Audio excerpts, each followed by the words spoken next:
There was a little book written many, many years after Francis of Assisi had died called The Little Flowers of St. Francis, a compilation of stories.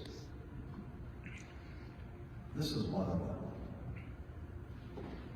The people of Assisi and Batona and those of the surrounding area saw St. Mary of the Angels burning brightly along with the whole place and the forest, which was next to the place.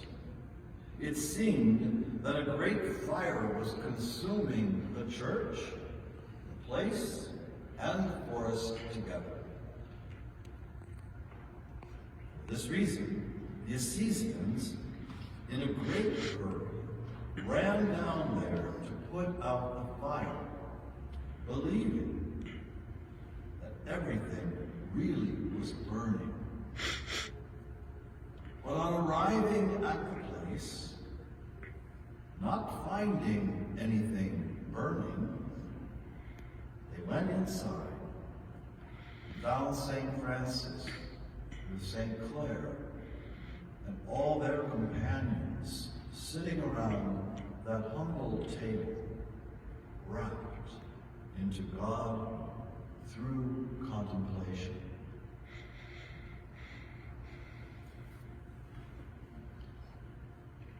They were aflame in the presence of God.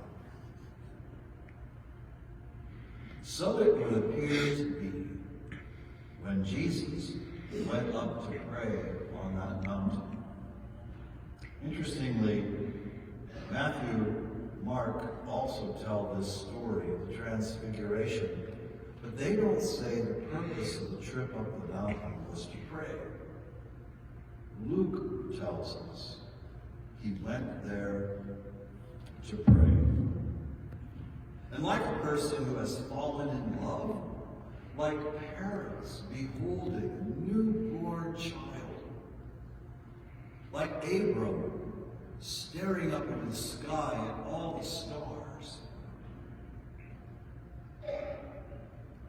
so it seems that Jesus was transformed in that communion of prayer with the Father.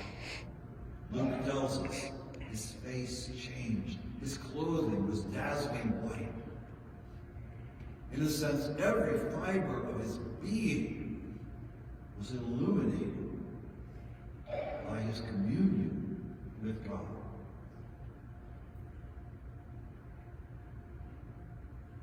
Pope Francis describes contemplative prayer in such simple words. He said, I look at him, he looks at me.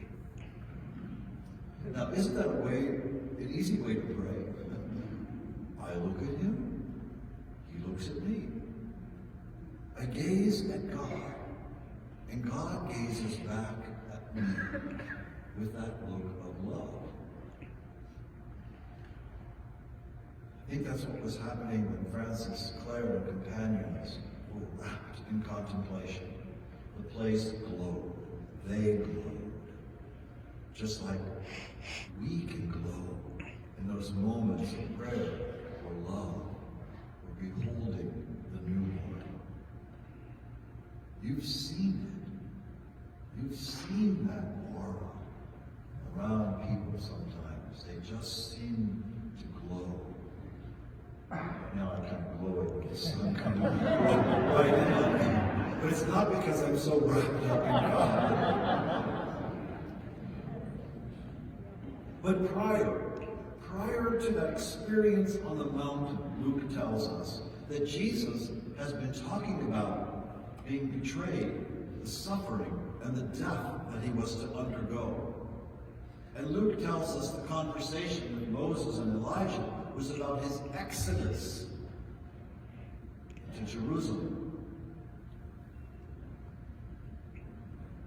With that heaviness upon Jesus and Peter, James, and John, Jesus goes to pray.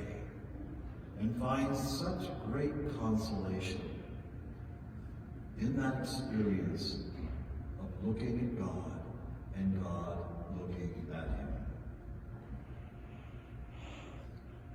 I know when we pray, we also pray in the midst of so much that's going on. In the midst of our personal struggles, perhaps with health, with the health of others we love, perhaps sometimes with some tensions and stresses in family, maybe we bring into our prayer the heaviness of that war in Ukraine, the other crises at our work, in our day-to-day living. All of it can be so overwhelming sometimes. And that's why it becomes so important at times to take a moment to look at him and let him look at you. You may not be able to go into a deep period of contemplation because one of the kids is crying. Somebody needs this and that. And yet, as we heard on Ash Wednesday, Jesus suggests we go to our room, close the door, and pray to our Father in secret. Just once in a while, to sit in a way that we look at him and he looks at us. And perhaps listen to the command that the voice in the cloud said to the disciples, listen to him. A simple prayer to look at him, let him look at you. Listen to him. In the first reading, God made promises to Abraham, incomprehensible to Abraham, that he would be the father of all these descendants, childless as he was. And yet, Abraham had faith in that promise. Paul makes a promise to the Philippians in the second reading today. If you join yourself to Christ, your bodies will be transformed just like his glorious body. Make it through the suffering, make it through the trials. Join yourself to Christ, and you too might be set aflame with God's presence. This morning we gather, like Francis and Claire and their companions, at a simple table. So it is that we too gather at this table of the Lord. And throughout Lent, the three pillars of Lent, prayer, fasting, and almsgiving. Throughout Lent, we want to engage as best we can in some form of prayer. To simply look at him wherever you might see him. Look at him and let him look at you.